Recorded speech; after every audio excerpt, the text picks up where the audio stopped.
Jana. Jana. Ja. Oké, Jana. Nou, dat gaan we zo onderzoeken, hè? Nou, fijn dat u verder geen medische klachten heeft. De hond die weet nu van elke keer als ik 2 stappen doe, krijg ik mijn brokje. Nu gaan we als baasje stilstaan. Als de hond stil gaat staan, verdient hij een brokje. Doen we weer een paar stappen. Het baasje staat stil, de hond staat stil. Dus als de hond zich aanpast aan het baasje, kan hij weer wat verdienen. Ja? Goed? Ja, kijk hier, die tanden die moet ik weer doen, zie je dat? Ja, lukt dan wel om het een beetje recht te krijgen? heb ik, Ah, dat is goed, dat is goed. Ja, prima. Ja, daar kan je best mee beginnen als ze jong zijn, maar dat is waarschijnlijk daar ook nooit gebeurd. Gedaan. Prachtig gebedje hoor. Ja. Ja, hè? Het baasje neemt initiatief. Ja. Oké, en nu komen de brokjes van achter de rug. Dus sta maar een keer stil. De hond kijkt naar boven toe.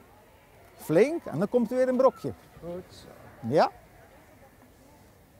Dus sta maar een keer stil. Als de hond stil staat, ja, komt er weer een brokje. En zo krijg je ook weer meer controle over de hond. Nou, eens even luisteren naar het hart van Jana. Ja, klopt. Dat is Ik heb mijn vriendjes al gewoon. Tik, kom, tok. Wil je het horen? Zet maar even op je oren, hè? Dan kan je het even meeluisteren. Ja, je hebt wel veel windgeluid hoor, dus je moet een beetje even concentreren. Het gaat wel ietsje sneller dan wat jij zei. Hè? Hoor je het? En nou is het een beetje... Ja, is zo snel. Goed hè? Ja.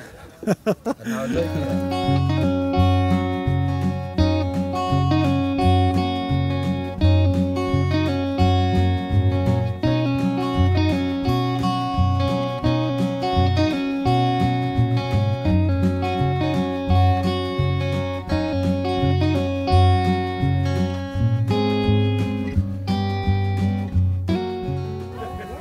Dan gaan we nog even kijken.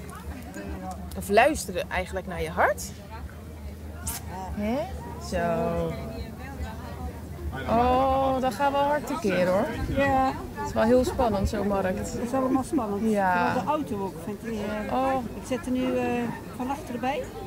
oké. En de band, dan was het dus niet te doen. Dan constant kwijlen. Och. Kwijlen.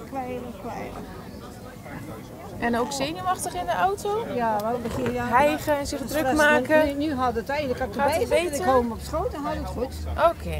Dus ik ga even volhouden en dan proberen. Ja? Probeer er dan wel voor te zorgen dat hij veilig op de achterbank zit. Dus eigenlijk zou hij dan best zo'n harnasje aan hebben, wat je vastmaakt aan de veiligheidsgordel. Ja, Dat hij, als jullie plots moeten remmen, niet naar voren schiet. Ja, nee. Want dat kan heel gevaarlijk zijn. Niet alleen voor hem, maar ook voor Nee, jullie. ja, Want dan heb je tuurlijk. gewoon Ja, een ongeleid projectiel in je auto. Ja.